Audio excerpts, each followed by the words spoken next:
Voilà, bonjour Nelly, Bonjour Tal. je suis très heureux de t'accueillir. Donc Nelly Kiel, qui a déjà passé sur notre chaîne, puisqu'elle a écrit ce merveilleux livre qui s'appelle Oser guérir.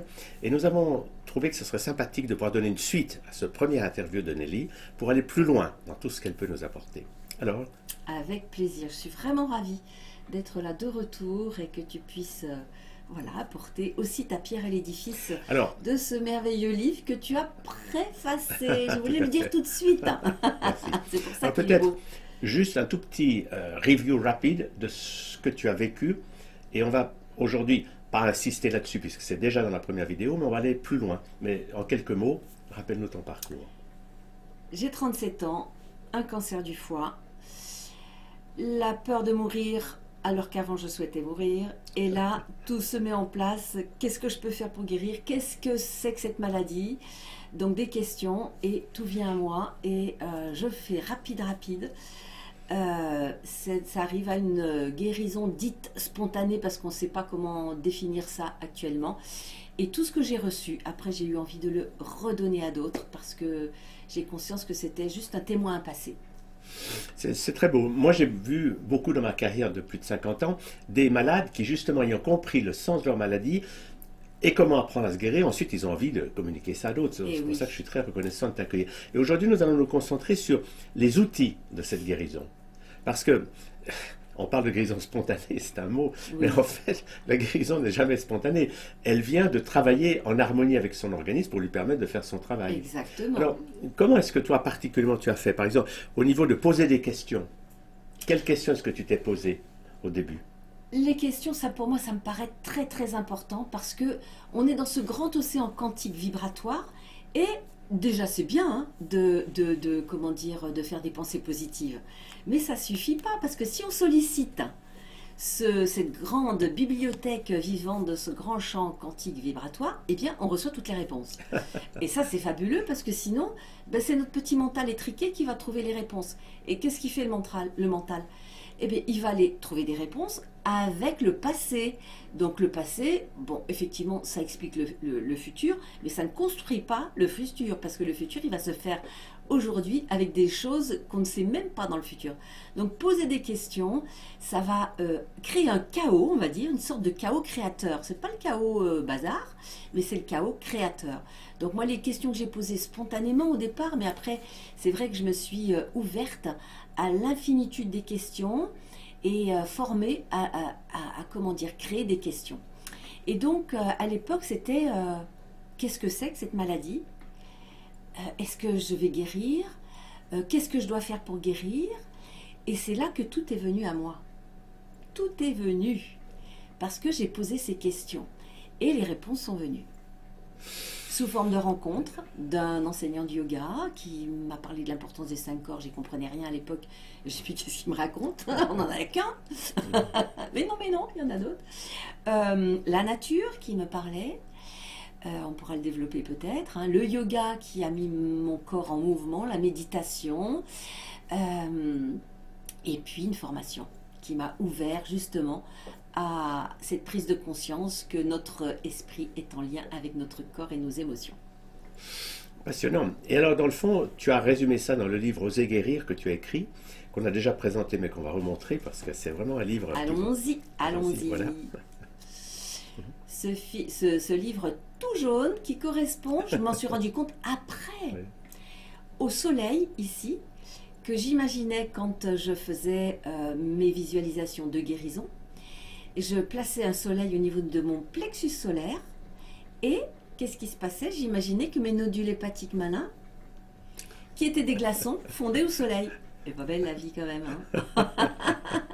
Si on utilise notre mental, notre esprit à des fins positives, à des fins créatrices, bah, il se passe des petits miracles. Hein. C'est clair, sauf que bah, il faut effectivement avoir envie de le faire. Et une fois qu'on se pose ces questions, qu'on commence à avoir des bribes de réponses, puisque dans le fond, finalement, la maladie, c'est toujours un message que le Oui. corps nous envoie pour qu'on apprenne quelque chose de nouveau. Exactement. Ça, c'est clair. Mais qu'est-ce que tu penses de l'engagement qui est nécessaire ensuite? Ah ben oui, c'est sûr, si on pose des questions et qu'on attend, Les réponses, ça viennent, mais ben, elles me passent derrière. Ça m'est déjà arrivé, je vous le dis. Hein. Donc vous culpabilisez pas, parce que oui, c'est possible. On pose une question, c'est comme si on faisait une commande par correspondance, et au moment de l'arrivée du colis, on n'est pas là. Ben, c'est un peu ça, quoi, hein, qui peut se passer.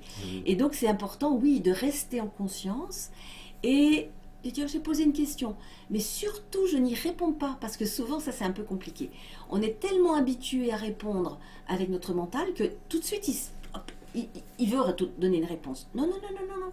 On ne donne aucune réponse et on attend que la vie réponde. Et à ce moment-là, ben oui, c'est sûr qu'on reçoit la réponse et ça demande à nous engager dans cette direction. En l'occurrence, bah, c'était formation, c'était un livre qui m'est tombé dans les mains, qui à la fin du bouquin, bah, oh, il y a une formation à Paris là, oh, bah, je vais y aller, peut-être, peut-être pas, bah oui, j'y vais. Voilà, c'est ça aussi, mon père qui me parle de son enseignant de yoga, bah, je suis allée le voir, et il me dit, je t'accompagne. Je dis, mais comment il m'accompagne? Il ne m'accompagne pas, moi c'est moi qui prends le train. J'ai compris bien après qu'il m'accompagnait sur le plan spirituel et sur les plans subtils. Et lui-même déjà me parlait de la guérison. Donc c'était quand même assez fabuleux.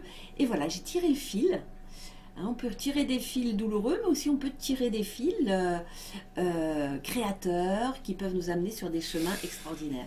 Et l'engagement, comme tu me disais, oui, est très très important. Et oui, il faut se mettre en route, quoi. Ah ben, l'engagement, et justement, et ça vous allez le voir dans le livre, si vous lisez le livre ou dans des formations, effectivement, l'engagement, je fais toujours faire ce travail d'engagement. Je décide, par exemple, de faire tout ce qui est en mon pouvoir pour guérir.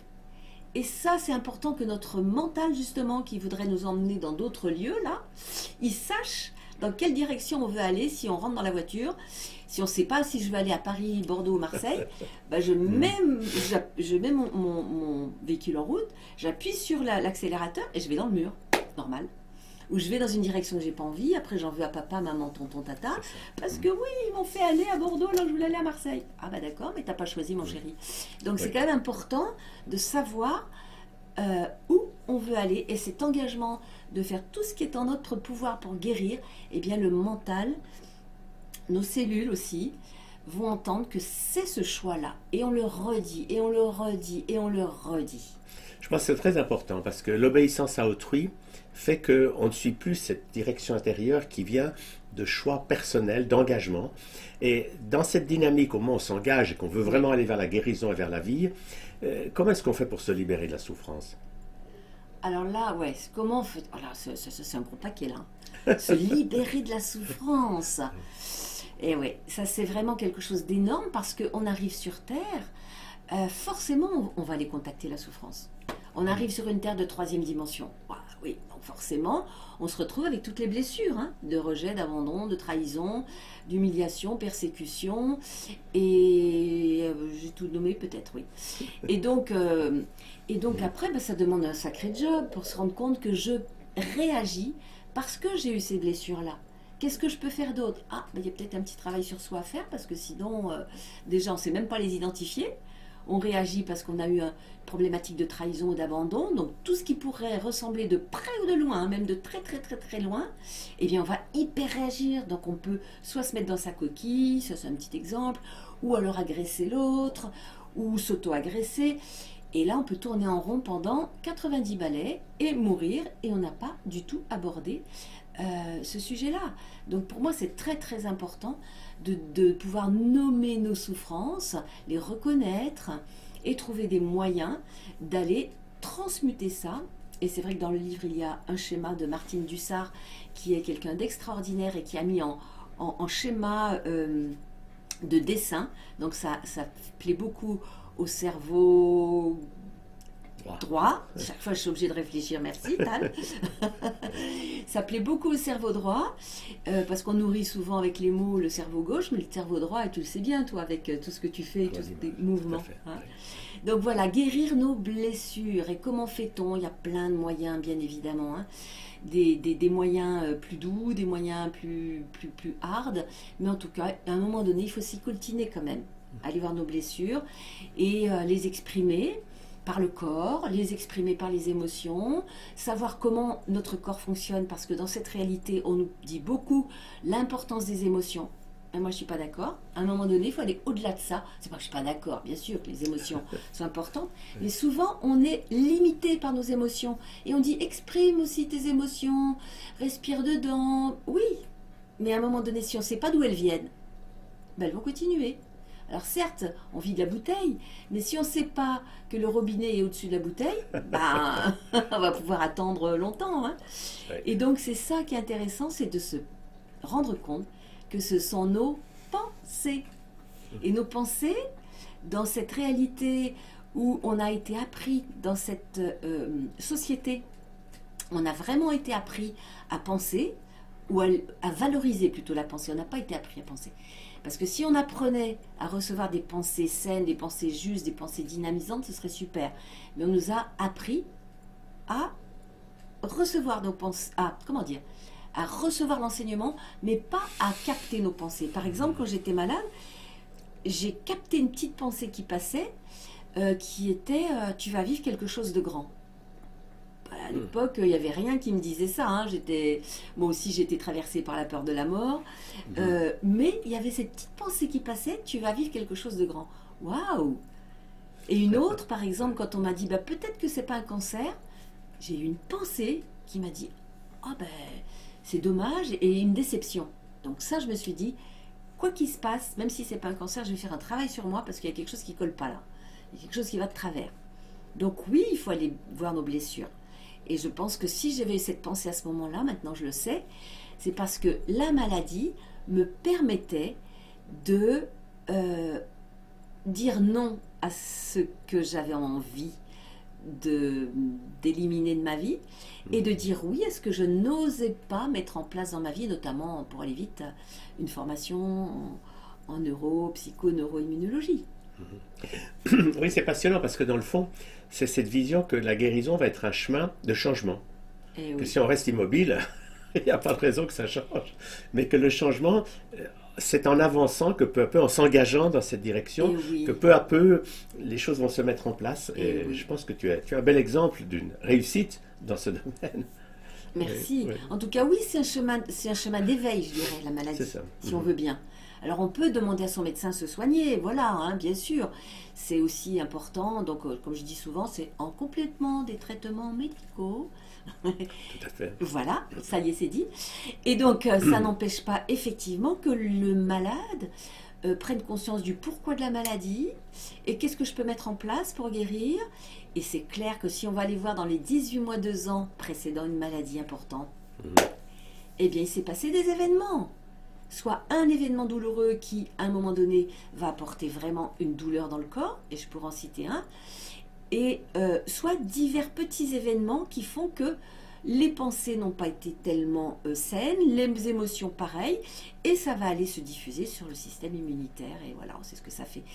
Et je pense qu'à un monsieur là qui me disait, moi je sais quand j'ai eu mon cancer, donc là je cite, hein, il me dit, je suis allée à un repas au restaurant avec mon fils, et on a eu une violente dispute.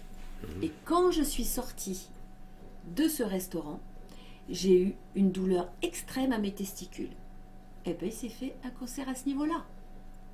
Donc, lui, il était conscient qu'effectivement, eh ben, c'était ça qui était le point de départ. Et si les personnes malades veulent bien aller faire une petite introspection sur ce qui s'est passé dans les 18 mois, 2 ans précédant la maladie, ça c'est un petit outil vraiment super, eh bien, ça va permettre de voir qu'est-ce qui est à l'origine des pensées douloureuses, enfin des pensées, on va dire, je trouve pas le terme là, voilà, on pourrait dire un peu Les pensées limitées. limitantes, et qui vont apporter des émotions perturbatrices et qui vont forcément se mettre sur le système immunitaire. On voit bien, on est malade souvent quand on a été contrarié par telle et telle personne autour de nous. On peut avoir la nausée, on peut être fatigué.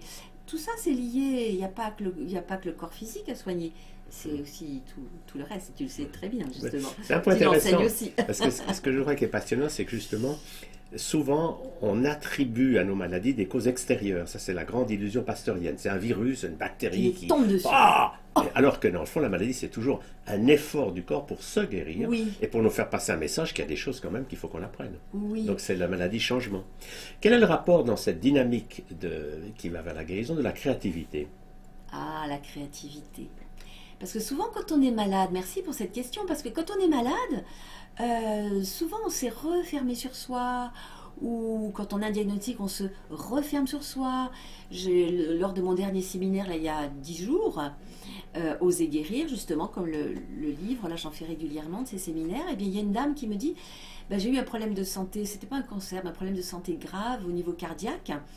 Et elle me dit, à partir du moment, ce moment-là, j'ai eu peur de la mort.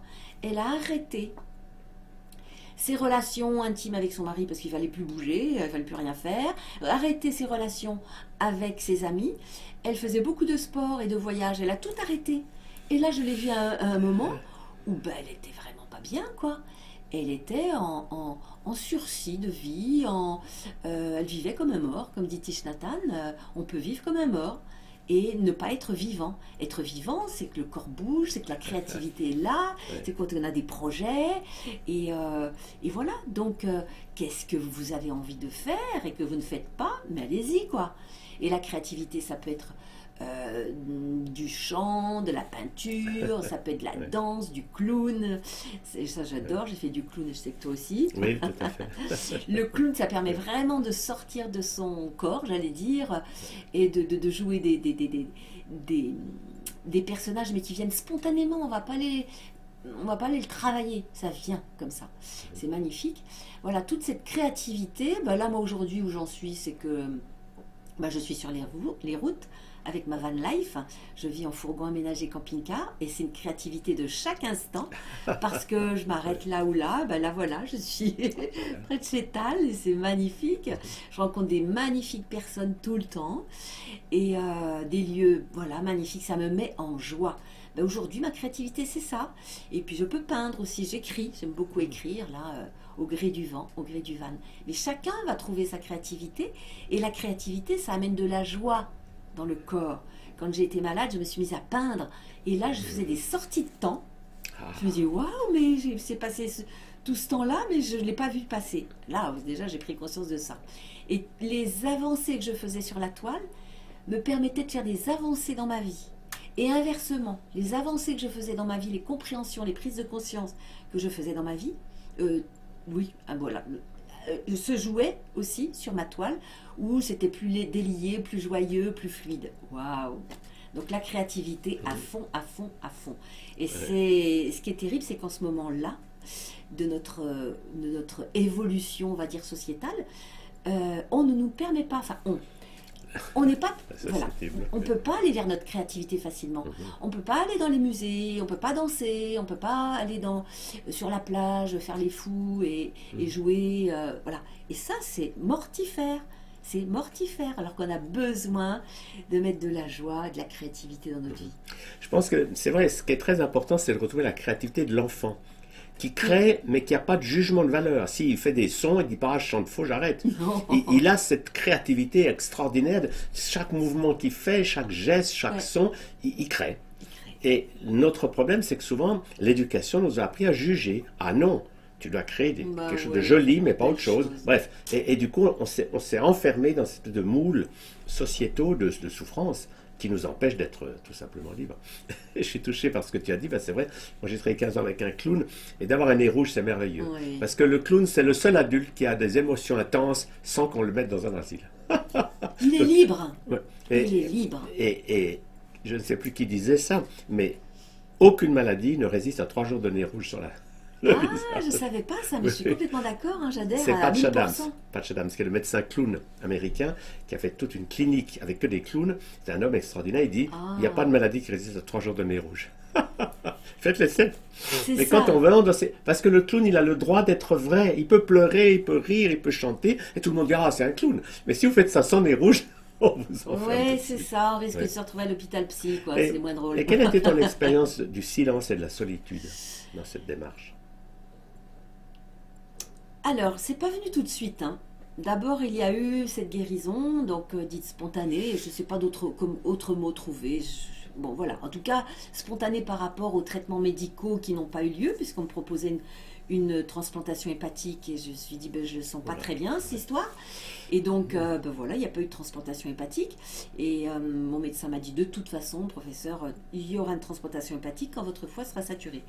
Super, ça me laisse du temps pour faire ce que j'ai à faire. J'ai fait ce que j'avais à faire et hop, ben ça guérit. Oh, c'est trop drôle. Donc voilà. Et donc la question, c'était le silence. Donc j'ai fait de la méditation, du yoga, aller dans la nature.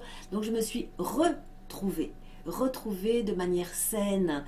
Et voilà, je voyais des jolis cœurs dans la nature, je posais des questions et j'avais des réponses spontanées qui venaient. Et à un moment donné, je percevais ou j'entendais, fais silence, va seul aussi. Je retrouvais beaucoup la carte de l'ermite, des cartes d'équivalentes. Mais ça, moi, j'en voulais pas, parce que déjà, j'avais fait un gros boulot pour revenir vers les autres d'une manière spontanée et plus légère. Et là, le silence, toute seule, non, j'ai résisté beaucoup. Et justement, où c'est venu, c'est quand j'ai écrit ce livre. Je me suis mise en isolement, en quelque sorte, dans une jolie petite maison de bois chez des amis. Et je me suis retrouvée souvent en situation, même s'ils n'habitaient pas très loin, qu'on se voyait régulièrement.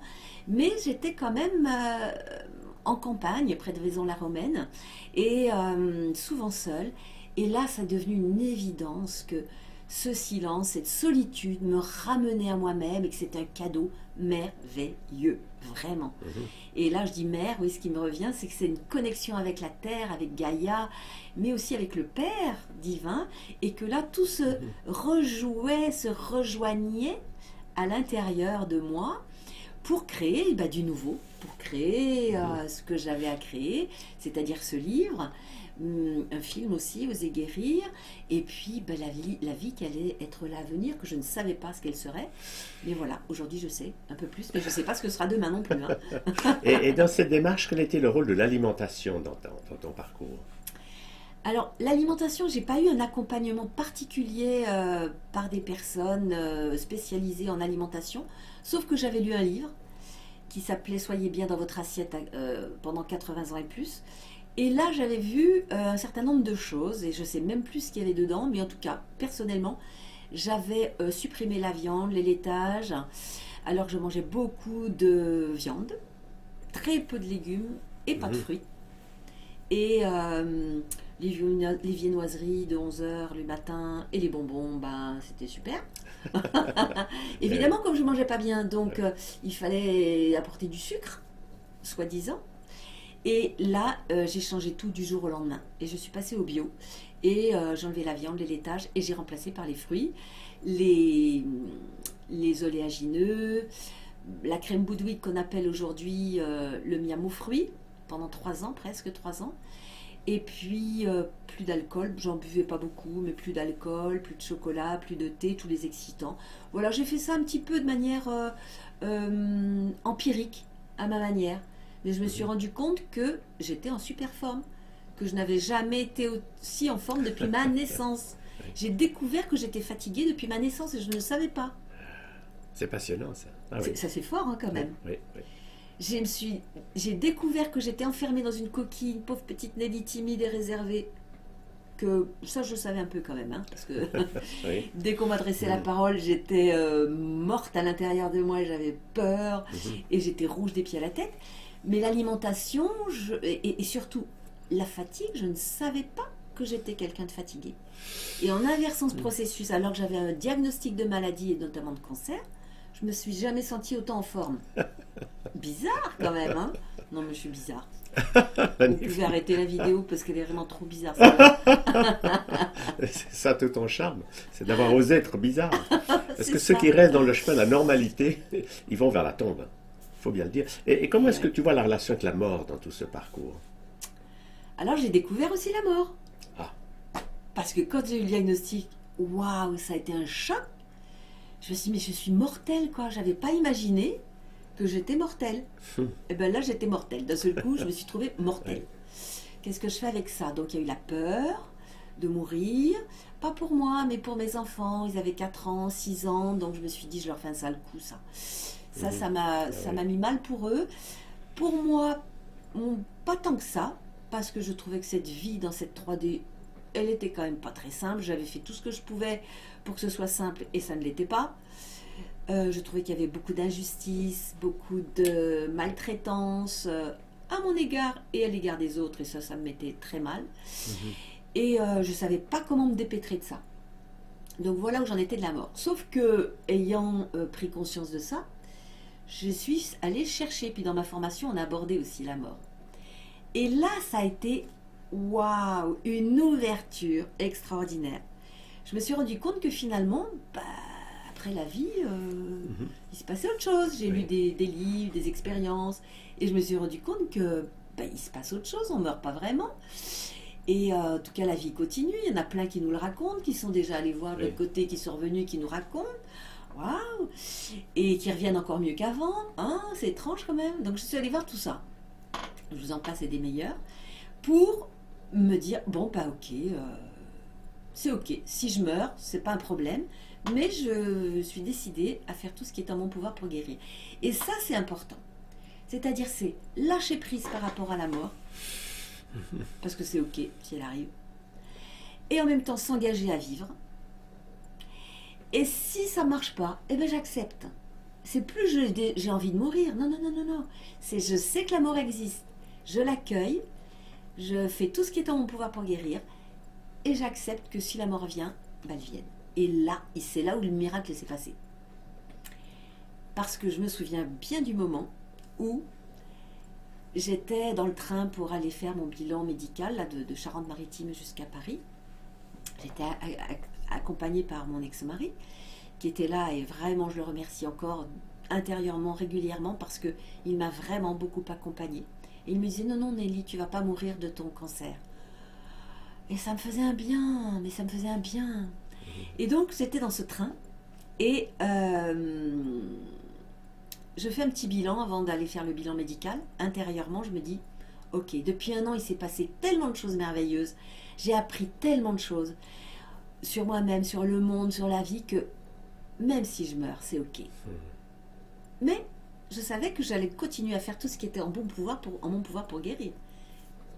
Et là, comme par hasard, on ne saura jamais. Mais c'est là où l'échographiste me dit, oh, c'est étrange, vos nodules sont en train de régresser. Tiens.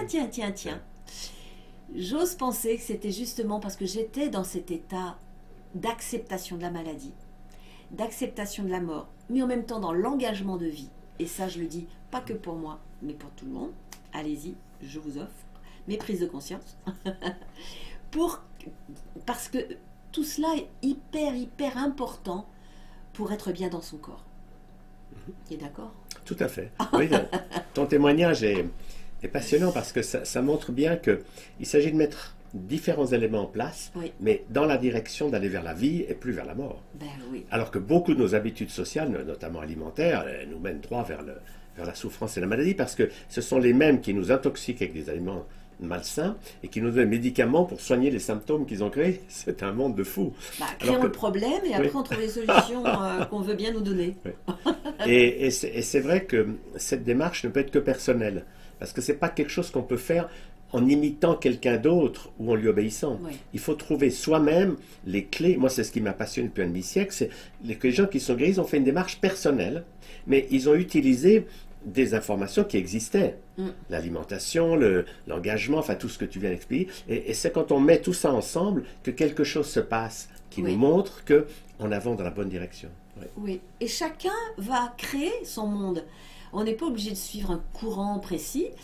On peut aller, comme tu dis, tu fais ces petits gestes, on peut aller chercher ça, on se renseigne, droite à gauche, telle personne, telle méthode, et puis sentir, surtout poser des questions à son corps. Ça, on ne nous a pas appris ça.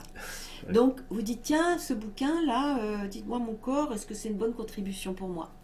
Ok, et votre corps, il va vous dire, ah oui, alors ça va faire léger, joyeux, ou il va vous faire, bah non, c'est pas pour moi, là. Et ça ne veut pas dire que c'est pas qu'il n'est pas bon, s'il dit non. Ça veut dire que c'est pas pour moi maintenant. Peut-être que demain, si je repose la question, ça peut être différent. Mais apprenons à poser des questions là aussi à notre corps au lieu de encore la petite moulinette là du mental menteur. Mais pour revenir à la mort, parce que je crois qu'il y avait encore une petite chose que je voulais dire par rapport à la mort, c'est que ayant visualisé aussi ma propre mort, parce que je faisais tout un travail de visualisation de guérison, comme je disais tout à l'heure, hein, on visualise son corps en train de guérir, et ça c'est super important parce que notre mental à ce moment-là va utiliser l'outil de transformation mentale, mais pour quelque chose de lumineux, pour quelque chose de créatif et pour quelque chose qui concerne la santé. Et j'avais visualisé ma mort, le tunnel de lumière, par qui j'allais être accueillie, les personnes autour de moi qui disaient « Oh, elle a eu une belle vie ». Et puis j'ai vu l'âge à laquelle je mourrais. Là, maintenant, je pense que j'ai reculé d'au moins 50 ans, parce que je suis au milieu de ma vie, là.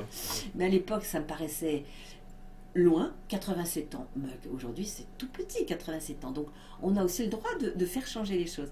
Mais à l'époque, ça m'avait fait un bien fou. Fou. De pouvoir me rendre compte que c'était pas si terrible que ça, la mort. Et que je pouvais, moi aussi, y être et y être bien. Et je parle de apprivoiser la mort parce que j'ai vraiment rencontré beaucoup de personnes qui avaient peur de la mort. Et quand on a peur de la mort, on ne peut pas vivre. On ne peut pas vivre.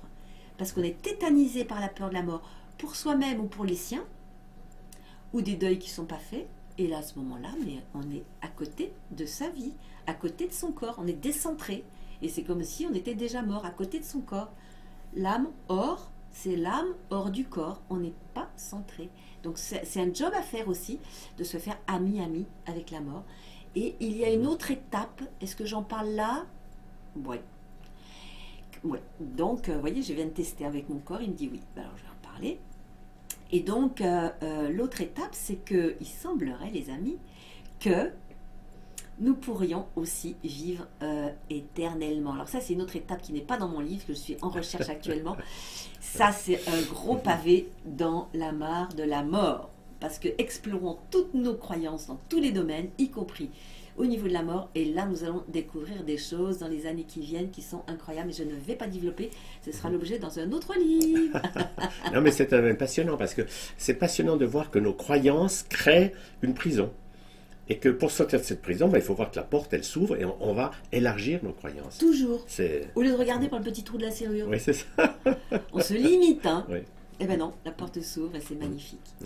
Vraiment, ton témoignage rejoint celui de beaucoup d'autres, c'est qu'il s'agit d'une démarche. Oui. Dans une démarche, on apprend à lâcher ce qui nous fait souffrir, ce qui nous limite, ce qui est lourd, et puis on apprend à s'ouvrir à la vie, et la vie, elle est forcément merveilleuse. Il suffit de regarder un arbre avec ses feuilles, on dit mais c'est incroyable, la photosynthèse, tout ça, il y a une magie de la vie, et dans notre corps, c'est pareil. Nous avons un corps incroyable qui fait des milliards de réactions chimiques à chaque seconde, des milliards de bactéries, de virus et tout ça. Ouais. Tout ça, ça joue. Et c'est un jeu. Ouais. Et c'est un jeu de vie. Ouais. Et c'est vrai que quand on met cette notion qu'on va mourir et que c'est la fin de la vie, c'est terrible. Et ça empoisonne la vie de beaucoup de gens. Et quand on comprend qu'il s'agit de traverser la mort pour continuer nos expériences, on commence à respirer. Et là, on sait que nous sommes immortels et éternels. Eh oui, mais tu dis traverser, ça me fait penser, merci Tal, ça me fait penser à la chenille. Oui, la chenille, elle est très matière, hein. Oui. Elle se déplace au sol, c'est très lourd, hein. Elle est vraiment, en général, elle est au sol, hein, à part parfois dans les arbres. Mais j'en ai encore vu des chenilles processionnaires, là, l'autre jour en balade. Bref, les chenilles, c'est très matière, c'est très lourd, mais à un moment donné, elle devient papillon, et pour ça, elle est obligée de mourir. Elle meurt, mais elle se transforme. Elle change de forme. Elle change de forme. Et elle devient papillon. Et qu'est-ce qu'elle fait, le papillon? Il est très léger, lui. Il va les butiner de fleur en fleur. C'est beaucoup plus conscient, je dirais. C'est beaucoup plus spirituel. Il va les butiner. Il n'a pas besoin de matière lourde pour se nourrir. Là, on ouvre des portes encore plus. Là. Je pense que c'est une merveilleuse conclusion. C'est que finalement, la maladie, c'est l'occasion de passer de l'état de chenille à l'état de papillon. Oui. Pour beaucoup de gens, certains le font sans avoir besoin d'être malade, mais la bonne nouvelle, dans le fond, c'est d'arrêter d'interpréter ce qui nous arrive d'une manière qui nous immobilise, mais de l'interpréter comme une occasion merveilleuse d'apprendre à aller vers la vie. Oui, une occasion merveilleuse. Et en même temps, comme tu dis, on n'est pas obligé d'attendre d'être malade pour aller bien. Merci beaucoup, Nelly. En tout cas, merci de partager. Vraiment. Merci à toi. Je voulais dire juste une petite chose. C'est se guérir. Ça permet de guérir le monde. Et ça, c'est extraordinaire. Si une personne change, elle permet à 350 000 environ, autres personnes de changer. Et ainsi, nous diffusons. Et ça va permettre de changer le monde. Se guérir pour guérir le monde. Cette petite phrase, elle s'est présentée à moi là. Et ça, j'y tiens beaucoup parce que nous sommes tous des créateurs de ce nouveau monde grâce à nos guérisons intérieures, qu'elles soient émotionnelles, mentales ou spirituelles. Merci beaucoup. Le titre de ton livre dit beaucoup de choses parce qu'il faut oser guérir. Il faut du courage. Il faut sortir, sortir de tout ce qui nous bloque. Et c'est vrai que cette notion est très importante, c'est que se guérir, c'est pas juste se guérir soi-même, mais c'est vraiment contribuer à l'émergence de cette nouvelle conscience qui va tôt ou tard arriver. C'est que nous sommes tous des êtres. Tous les êtres humains, tous êtres vivants, nous sommes tous sur la même planète et nous avons à apprendre à vivre ensemble dans la joie et dans l'amour. Remplacer la mort par l'amour. Oui, remplacer. Il faut juste une petite lettre là. Juste la mort par l'amour. Et c'est ça la nouvelle terre. Et nous allons y arriver ensemble. Génial. Merci beaucoup. Merci à vous, merci à toi.